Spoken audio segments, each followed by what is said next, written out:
നമസ്കാരം. ലോക രാഷ്ട്രീയത്തിലായാലും ശരി, നമ്മുടെ പ്രാദേശിക രാഷ്ട്രീയത്തിലായാലും ശരി, ഒരു പഴഞ്ചൊല്ലുണ്ട്. അധികാര കസേരയുടെ മുകളിലിരിക്കുമ്പോൾ കാണുന്ന കാഴ്ചയല്ല താഴെ വെയിലത്ത് നിന്ന് മുദ്രാവാക്യം വിളിക്കുമ്പോൾ കാണുന്നത്.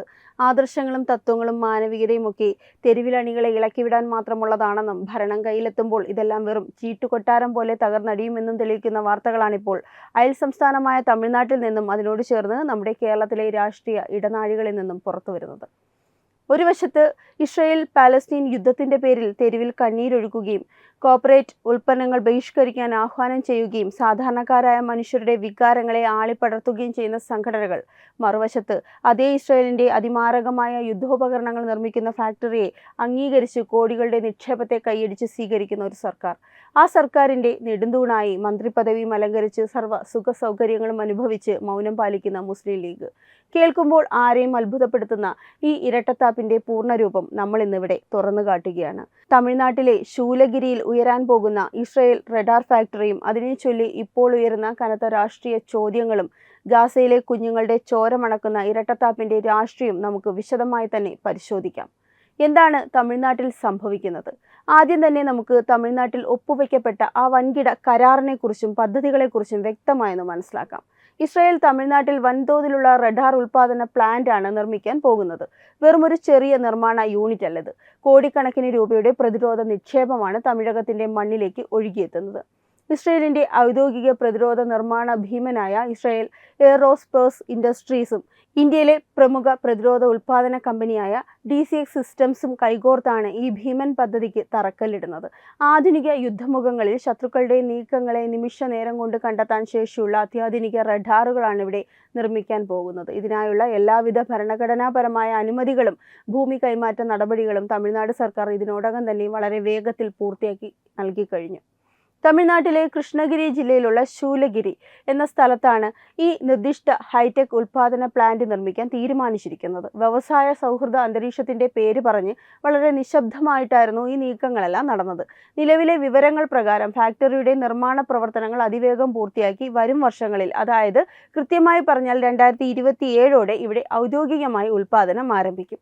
ആഗോളതലത്തിൽ ഇസ്രായേലിന്റെ സൈനികാധിപത്യത്തിന് കരുത്തു പകരുന്ന റഡാർ സംവിധാനങ്ങളുടെ ഒരു പ്രധാന കേന്ദ്രമായി തമിഴ്നാട്ടിലെ ഈ ശൂലഗിരി പ്ലാന്റ് മാറുമെന്നാണ് വിലയിരുത്തപ്പെടുന്നത്. ഇവിടെയാണ് ഇന്ത്യയിലെയും പ്രത്യേകിച്ച് കേരളത്തിലെയും രാഷ്ട്രീയ കേന്ദ്രങ്ങൾ നെറ്റിച്ചുളിക്കുന്നത്. കാരണം ഈ പദ്ധതിക്ക് അനുമതി നൽകിയ സർക്കാരിൽ ഇരിക്കുന്നവർ ആരാണെന്ന് പരിശോധിക്കുമ്പോഴാണ് കഥയിലെ യഥാർത്ഥ ട്വിസ്റ്റ് പുറത്തു വരുന്നത്.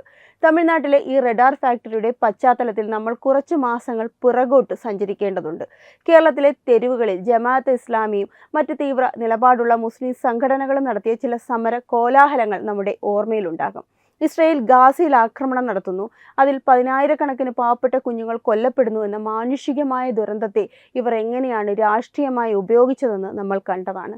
ഇസ്രായേലുമായി ചെറിയ രീതിയിലെങ്കിലും ബിസിനസ് ബന്ധമുണ്ടെന്ന് ആരോപിച്ച് ഇന്ത്യയിലെ ഏറ്റവും വലിയ കോർപ്പറേറ്റ് ഗ്രൂപ്പായ ടാറ്റയുടെ കീഴിലുള്ള സുഡിയോ എന്ന വസ്ത്ര വ്യാപാര ശൃംഖലയ്ക്കെതിരെയായിരുന്നു ഇവരുടെ പ്രധാന ആക്രമണം. സാധാരണക്കാരായ ജനങ്ങൾ കുറഞ്ഞ ചെലവിൽ വസ്ത്രങ്ങൾ വാങ്ങാൻ ആശ്രയിക്കുന്ന സുഡിയോ ഔട്ട്ലെറ്റുകളുടെ മുന്നിൽ ഈ സംഘടനകൾ കൂട്ടത്തോടെ തടിച്ചുകൂടി. അവർ അന്തരീക്ഷത്തിൽ വിളിച്ചു പറഞ്ഞ മുദ്രാവാക്യങ്ങൾ എന്തൊക്കെയായിരുന്നു? സുഡിയോയിലെ ഓരോ വസ്ത്രത്തിലും ഗാസയിലെ പാവം കുഞ്ഞുങ്ങളുടെ ചോര പുരണ്ടിട്ടുണ്ട്. ഇവിടെ നിന്ന് വസ്ത്രങ്ങൾ വാങ്ങുന്നവർ ഇസ്രായേലിന്റെ ക്രൂരതയ്ക്ക് കൂട്ടുനിൽക്കുകയാണ്. മുസ്ലിം ഉമ്മത്ത് ഒന്നടങ്കം ഈ ഉൽപ്പന്നങ്ങൾ ബഹിഷ്കരിക്കണം. സുഡിയോയിൽ നിന്ന് വസ്ത്രം വാങ്ങുന്ന സാധാരണക്കാരെ പോലും ഇവർ കുറ്റബോധത്തിന്റെ മുന്നിൽ നിർത്തി. സോഷ്യൽ മീഡിയയിൽ വലിയ രീതിയിലുള്ള സൈബർ ആക്രമണങ്ങളും ബഹിഷ്കരണ ക്യാമ്പയിനുകളും അഴിച്ചുവിട്ടു. അണ്ണാൻകുഞ്ഞും തന്നാലായത് എന്ന മട്ടിൽ ഇസ്രായേലിനെ തകർക്കാൻ തങ്ങൾ തുണിക്കട ബഹിഷ്കരിക്കുന്നു എന്ന് പറഞ്ഞ് വലിയ തോതിൽ വികാര പ്രകടനങ്ങൾ നടത്തി. കേട്ടവർ വിചാരിച്ചു ഈ സംഘടനകൾക്ക് മാനവികതയോടും ഗാസയിലെ കുഞ്ഞുങ്ങളോടുമുള്ള സ്നേഹം അതിരറ്റതാണെന്ന്. എന്നാൽ ആ ചോര തിളച്ചിലും ബഹിഷ്കരണ ആഹ്വാനങ്ങളുമൊക്കെ വെറും പബ്ലിസിറ്റി സ്റ്റണ്ടുകളും സാധാരണക്കാരായ അണികളെ വികാരഭരിതരാക്കി സ്വന്തം രാഷ്ട്രീയ നേട്ടങ്ങൾ കൊയ്യാനുള്ള തന്ത്രങ്ങളും മാത്രമായിരുന്നു എന്ന് ഇപ്പോൾ തെളിഞ്ഞിരിക്കുകയാണ്. ടാറ്റയുടെ തുണിക്കടയിൽ ഗാസയിലെ കുഞ്ഞുങ്ങളുടെ ചോര തിരഞ്ഞവർ ഇതാ തൊട്ടപ്പുറത്ത് ഇസ്രായേലിന്റെ സാക്ഷാൽ യുദ്ധോപകരണ ഫാക്ടറിക്ക് അനുമതി കൊടുത്തിരിക്കുകയാണ്. ഇനി നമുക്ക് തമിഴ്നാട്ടിലെ ഇപ്പോഴത്തെ രാഷ്ട്രീയ അവസ്ഥയിലേക്ക് വരാം. നിലവിൽ തമിഴ്നാട്ടിൽ ഭരണം നിയന്ത്രിക്കുന്നത് ജനപ്രിയ നേതാവായ ജോസഫ് വിജയിന്റെ സർക്കാരാണ്. വൻ ജനപിന്തുണയോടും വലിയ വാഗ്ദാനങ്ങളോടും അധികാരത്തിൽ വന്ന ഒരു സർക്കാർ. വികസനവും പുരോഗതിയും വ്യവസായ നിക്ഷേപങ്ങളുമാണ് തങ്ങളുടെ ലക്ഷ്യമെന്ന് ജോസഫ് വിജയിന്റെ സർക്കാർ ഇപ്പോഴും അവകാശപ്പെടാറുമുണ്ട്.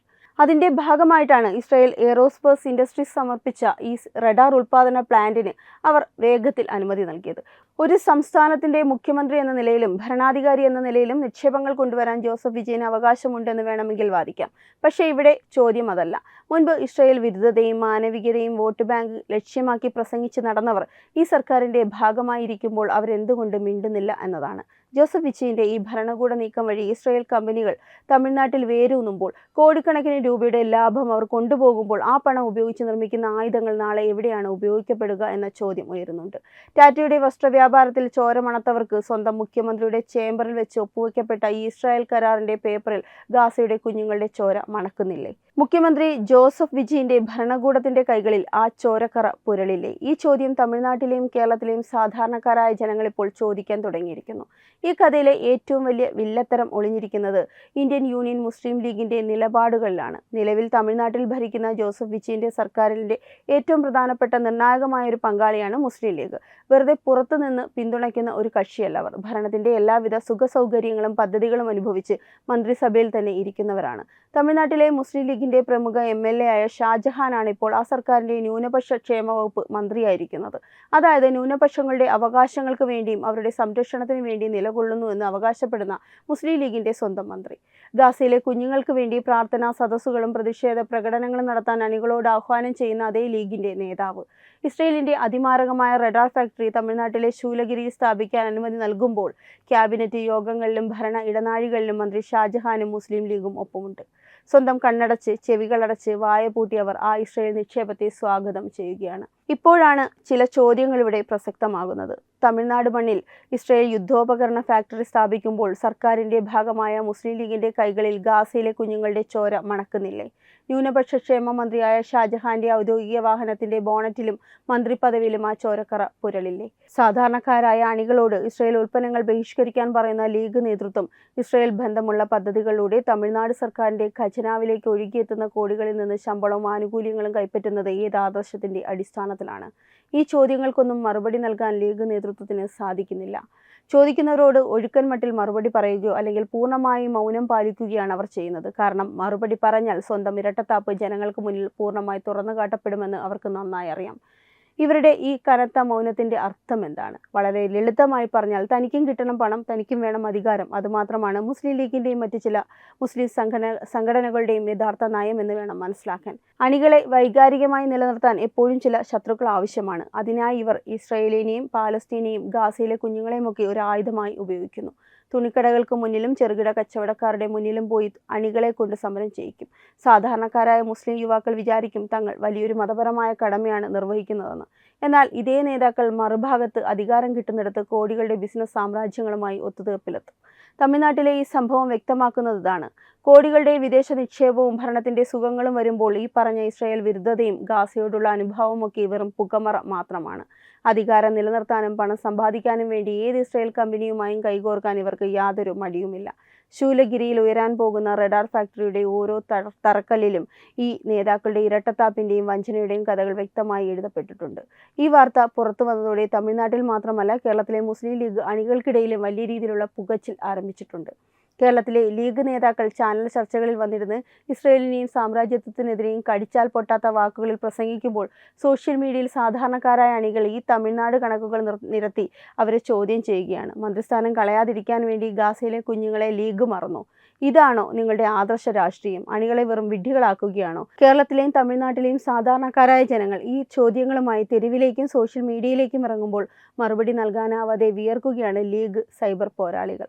ഒരു വശത്ത് ഇസ്രായേൽ വിരുദ്ധത പറഞ്ഞ് വോട്ട് വാങ്ങുകയും മറുവശത്ത് ഇസ്രായേൽ പദ്ധതികൾക്ക് തണലൊരുക്കുകയും ചെയ്യുന്ന ഈ തന്ത്രം ഇനി അധികകാലം മുന്നോട്ടു പോകില്ല എന്ന് ഈ ജനകീയ പ്രതിഷേധങ്ങൾ തെളിയിക്കുന്നു.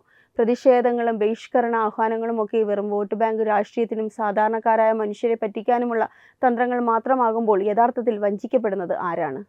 ആത്മാർത്ഥമായ ആദർശങ്ങളെ വിശ്വസിച്ച് തെരുവിലിറങ്ങുന്ന പാവപ്പെട്ട അണികളാണ് ഇവിടെ വഞ്ചിക്കപ്പെടുന്നത്. അധികാരം കിട്ടുമ്പോൾ സ്വന്തം തത്വങ്ങളും ആദർശങ്ങളും പണയം വെച്ച് മൗനം പാലിക്കുന്ന ഈ രാഷ്ട്രീയ ശൈലിയെ ജനങ്ങൾ തിരിച്ചറിയുക തന്നെ ചെയ്യും. തമിഴ്നാട്ടിലെ ഈ ഇസ്രായേൽ റഡാർ ഫാക്ടറിയും അതിനോടുള്ള ജോസഫ് വിജയിൻ്റെയും മുസ്ലിം ലീഗിൻ്റെയും ഒളിച്ചുകളിയും വരും ദിവസങ്ങളിൽ രാഷ്ട്രീയത്തിൽ വലിയ കൊടുങ്കാറ്റായി വഴിവെക്കുമെന്നതിൽ യാതൊരു സംശയവുമില്ല. ആദർശത്തിൻ്റെ മുഖംമൂടി അടിഞ്ഞു നടക്കുന്ന ഈ ഇരട്ടത്താപ്പുകാരെ ജനമധ്യത്തിൽ തുറന്നുകാട്ടുക തന്നെ വേണം. ഈ വാർത്തയെക്കുറിച്ചുള്ള നിങ്ങളുടെ അഭിപ്രായങ്ങൾ കമൻറ്റ് ചെയ്യുക. വാർത്തകൾ വേഗത്തിൽ അറിയാൻ ചാനൽ സബ്സ്ക്രൈബ് ചെയ്യുക. വെബ് ഡെസ്ക് തത്തുമൈ ന്യൂസ്. HIV അണുബാധ സന്തോഷപൂർണ്ണമായ ഒരു ജീവിതത്തിന് തടസ്സമല്ല. HIV അണുബാധയ്ക്ക് ഫലപ്രദമായ ചികിത്സ ഇന്ന് ലഭ്യമാണ്. ഇതിന് യഥാസമയം അണുബാധ കണ്ടെത്തുന്നതും കാലേക്കൂട്ടി ചികിത്സ നടത്തേണ്ടതും അത്യാവശ്യമാണ്. സൗജന്യമായ ചികിത്സയും മാർഗനിർദ്ദേശങ്ങളും സർക്കാർ ആശുപത്രികളിലെ ART അഥവാ ഉഷസ് കേന്ദ്രങ്ങളിൽ ലഭ്യമാണ്. ആരോഗ്യ സംരക്ഷണം ഓരോരുത്തരുടെയും ഉത്തരവാദിത്തമാണ്.